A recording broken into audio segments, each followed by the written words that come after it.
PapaKennMedia.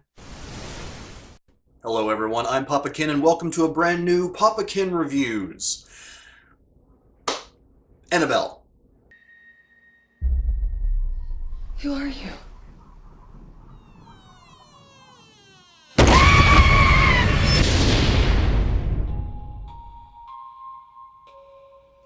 So for those of you that might not know, Annabelle is, well, kind of a sequel, but really a prequel to The Conjuring, a movie that came out last year, a horror movie that I honestly really enjoyed. And they're following it up with essentially the origin story of one of the sort of side elements to The Conjuring, which was the doll, Annabelle, which was kind of took up the first 5-10 minutes of The Conjuring and then like a very small segment near the end of the movie. And the movie is directed by John R. Leonetti, and starring Annabelle Wallis as Mia, Ward Horton as John, Tony Amendola as Father Perez, and Alfre Woodard as Evelyn. There's some other actors in there. If you don't recognize any of those names, don't feel bad. There was only one, almost a second one that I actually recognized in any form. So yeah. Okay, before I even get into the movie, the good or the bad, let me just give you a little bit of an idea here. First of all, there will probably be some very, very mild spoilers. So if you just want to get my basic overall thoughts on the movie, go to the time spot that I put here. You can either click it if you have annotations on YouTube, or just go to that timestamp and you'll skip all of the possibly spoiler parts. Now, two things really had me worried going into this movie before I even saw it. It was because I went to IMDb, looked up the director, and found out what he had directed before. He's done a lot of work in filmography. He's been the director of photography in a lot of movies, including The Conjuring. He was the director of photography in The Conjuring. But his only two, as far as I know, movie roles where he played where he played director, where he was the director, were The Butterfly Effect 2, which I'd actually forgotten that even existed. I never saw it, and Mortal Kombat Annihilation, the sequel to Mortal Kombat.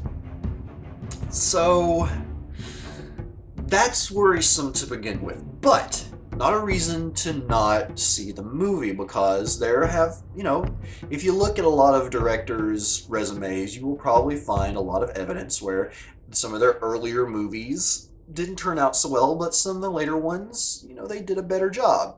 So I went in with that hope, low expectations, not expecting a lot really from the movie overall, because a lot of times sequels to movies I really enjoy don't always live up to the hype of the original, or at least my personal hype when I enjoyed the first movie. So that in mind, let's start with the good. Number one, there were some legitimately creepy and not necessarily truly scary moments, but there was good buildup to... Well, there was good buildup, basically. It's like things started to get very tense, and the environment and the music that was being played was effective at sort of driving that tension. So in that regard, it managed to be very creepy and had a lot of effective buildup. Number two, Evelyn and Father Perez played again. Father Perez played by Tony Amendola, and Evelyn played by Alfre Woodard. Their characters were really enjoyable. They were easily the two most enjoyable characters for me in this entire movie. I won't go into too much more detail other than that, but they were, in my opinion, by far the best actors. And I'll tell what some of the other best actors in the movie was in a little bit. But third and final, the third and final best part of this movie was the doll. And if you have seen The Conjuring, or if you've seen any of the marketing for this movie, it is a very disturbing looking doll. So, and there are a lot of shots that really get across this true cringing fear. And it was one of the parts of the movie that made it truly creepy, was how they used the doll and how it would just move around, or how it would be different places without anyone necessarily being around it, or it would manipulate objects, or seemingly manipulate objects without actually being there. So the doll itself was really effective, and easily one of the most effective parts that was used in the movie to approach being scary. Now, those three aside, it's time to get into the bad. First of all, the characters Mia and John, the married couple. A little bit further into the movie, the parents. What can I say about them? But their acting, the people that played them, Annabelle Wallis and Horton, their acting wasn't that great at all. And this really comes across in their chemistry as characters. The two characters, while I was watching, it felt like they had just met.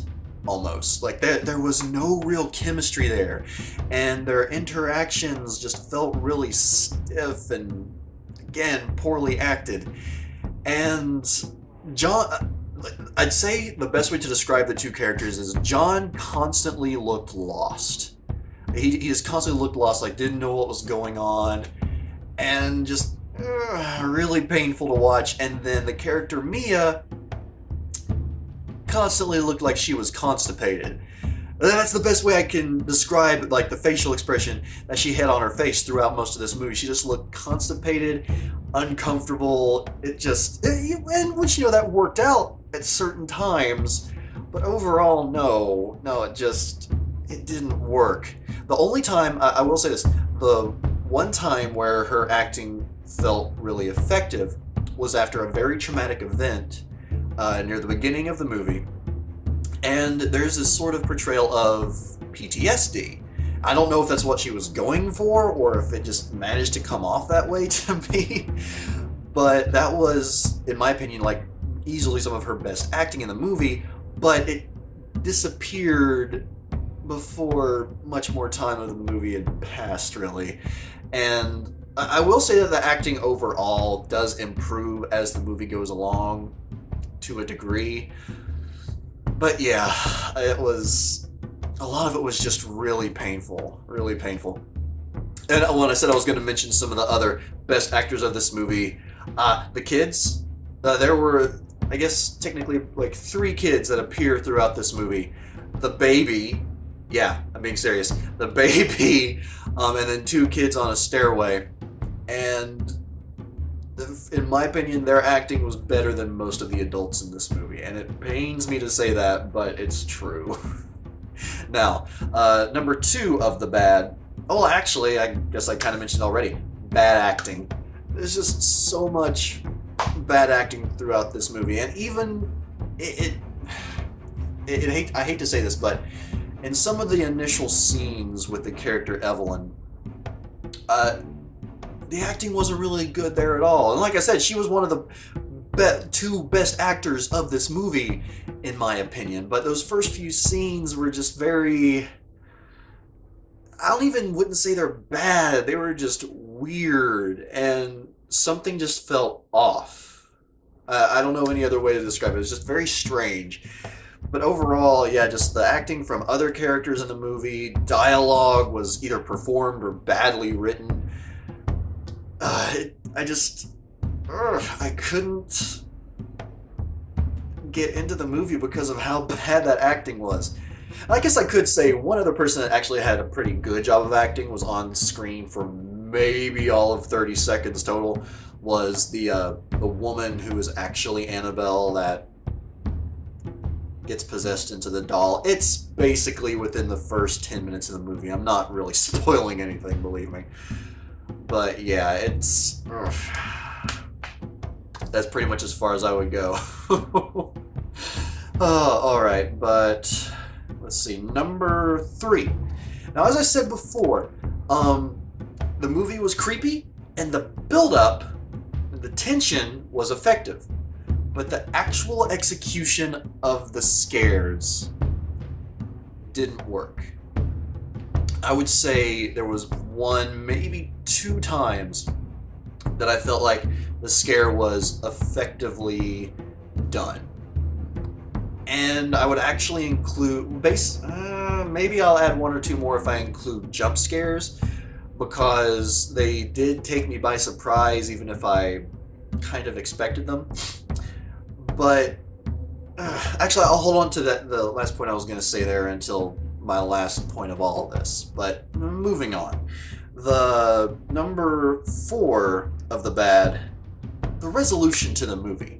Now, again, this is going to be a bit spoilery, but in order to save the baby, someone has to sacrifice their soul to this demon. And the person that ends up sacrificing themselves it felt so horridly stereotypical that literally when it occurs, I was sitting in my chair and I said, really?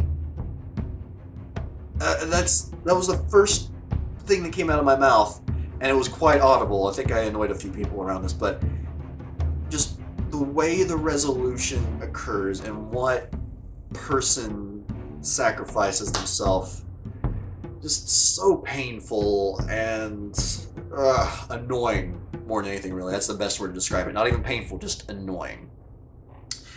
Now, next bad part about this movie, the cinematography. And this is something that's not going to annoy most people, most likely, unless they just sort of have an eye for, the way the camera would work.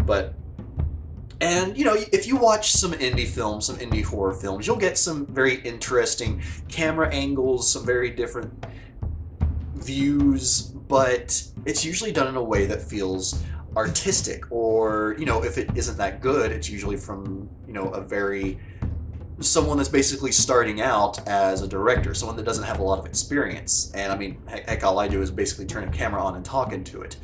So it's not like I know a lot here, but the camera angles and the cinematography drove me insane. There were some angles, like when we're supposed to have this really tense moment, and the camera is focusing on the doll Annabelle. We get this, it's like it starts out from the ground, and the camera goes up to the feet while it's sitting in a chair and rocking. And that's all we see is the feet, like a close-up of the doll's feet. The scary thing about that doll is not the feet, it's the face. It's the whole friggin' deformed, ugly as hell doll, not its feet. We know what's in the chair. We know what is rocking. Why are you focusing on the feet? Okay, I'm focusing on that way too long. But that's just one example of so many things about this movie that, despite the fact that the director was the director of photography for The Conjuring and so many other movies, it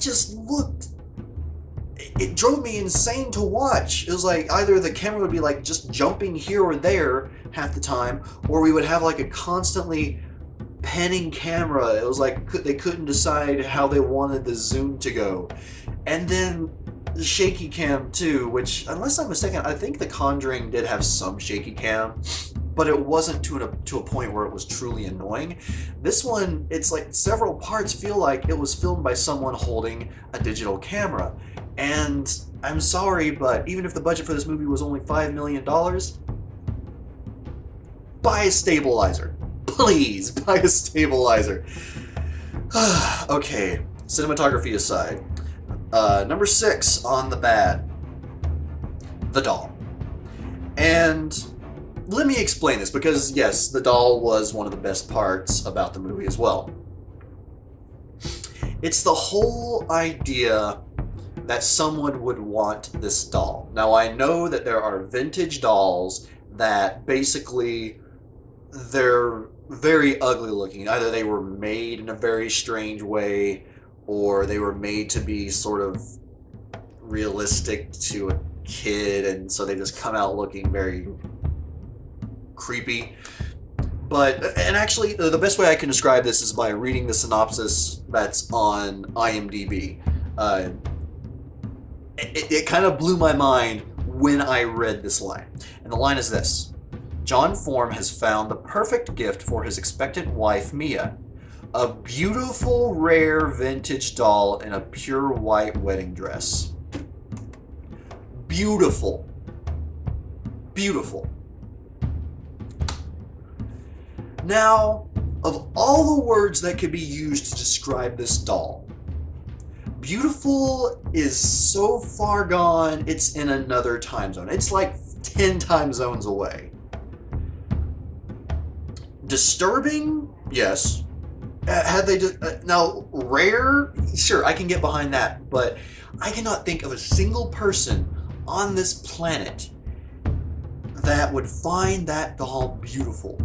Even before it gets all like mashed up and dirty like we see in The Conjuring. Just the doll at the very beginning, when it's pristine, is one of the ugliest things I've ever seen. Anyone that got that for their wife would probably get divorced the next day. So, I don't know, I thought that maybe they would go in a direction where the doll actually did look nice when they first got it. I was hoping they would go in that sort of direction. But no, it's just this incredibly ugly, horrid thing that no one in their right mind would own. Or at least no one would be truly happy about, other than the fact that it probably costs a lot of money and they can make a lot of money off of it. So yeah, the doll, not beautiful. And I would love to hear anyone give me a reason why anyone would find that thing beautiful. Now, the final and most damning part about this movie, it's not scary. It has, like I mentioned before, it has some moments that were okay scares. Some. Maybe 2, you could stretch and say with the jump scares about 4. Out of an entire hour and 40-minute long movie, maybe possibly 4 scares. True scares. The rest of it was just, again, those build-ups with no real strong execution, or it was just creepy. Now, there was one scene that was easily the creepiest in my opinion, and probably the most well done of it all, because it sort of gave this very nightmare feeling, and it's the elevator scene. If you see the movie, you know what I'm talking about, but it just, that entire section gave the feel of a true nightmare. But the rest of it just fell so flat between the bad acting, the annoying cinematography. We actually see like a demon, and the demon isn't scary. Like the thing that's supposed to be causing all of this horrid stuff, when you see it, it isn't scary. And like I said, just with a horror movie that isn't just a fun 80s slasher, or it's being sort of a parody of itself, if it's not scary, and especially being attached to The Conjuring, which I know not everyone found it truly scary, but for me, I found that movie to be, truly scary on a level of haunted house and possessions. But Annabelle, not so much. It just felt like, it truly did feel like it came from the director of Butterfly Effect 2, whatever happened with that one, and Mortal Kombat Annihilation. Like those, Mortal Kombat Annihilation I know for sure wasn't a good movie. A lot of people have told me that Butterfly Effect 2 wasn't very good. So yeah, it really felt like it came from the director of those movies, and it's truly unfortunate. Like I said, just to give my overall thoughts on this movie, it's just not good. Now, I saw it with my wife and one of my friends, and they found, well, they didn't think it was scary either. They thought it was an okay horror movie, which I can agree with to a point. It was okay at best. and only if things like cinematography and the bad acting don't really pull you out of a movie like that entirely. It does for me, obviously, and that's why I honestly cannot recommend this movie. I can't at all. I mean, we paid full price for it. I went in with, low expectations, but some hopes, and those hopes were shattered badly.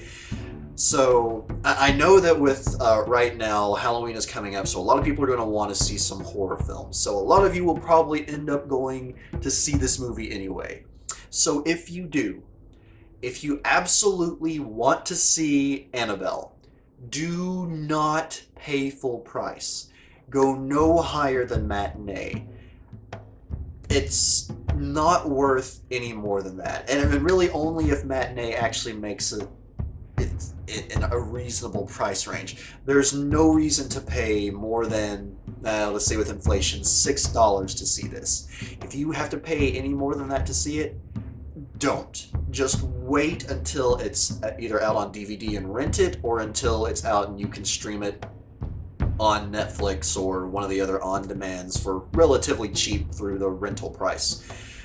But seeing it for full price is not worth it at all. You'll be saving yourself a lot of money and possibly a lot of disappointment. So everyone, thank you very much for joining me on this review. For those of you that have seen Annabelle, I would love to get your opinion on the film. If you are just absolutely not going to see it, let me know why. Is it because the whole dolls thing freaks you out? Because I can completely understand that. Or is it just because of the bad reviews that you don't want to see it? Let me know, again, if you have seen it, what you thought. And if you're not going to, the reasons. I'd like to know other people's reasons for not paying the money to see this film, which I can say that there's a lot of reasons why. But alright, everyone, thank you very much for joining me, and I'll see you next time on Papa Ken Reviews. And if you're still hanging around, actually, if you'd like to, go check out my series Discovering Doctor Who. If you haven't started watching the show yet, I'm actually most of the way through season 4, so there's plenty of time to get caught up. I'm doing my run to get caught up with the show. It's a show that I've really come to enjoy. So yeah, if you're into that at all, go check that out. And otherwise, please check out my channel at PapaKennMedia here on YouTube.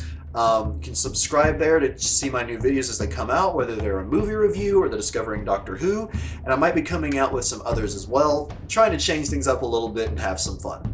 But again, everyone, have a great day, night, afternoon, whatever time you're watching this, and I'll see you next time on the next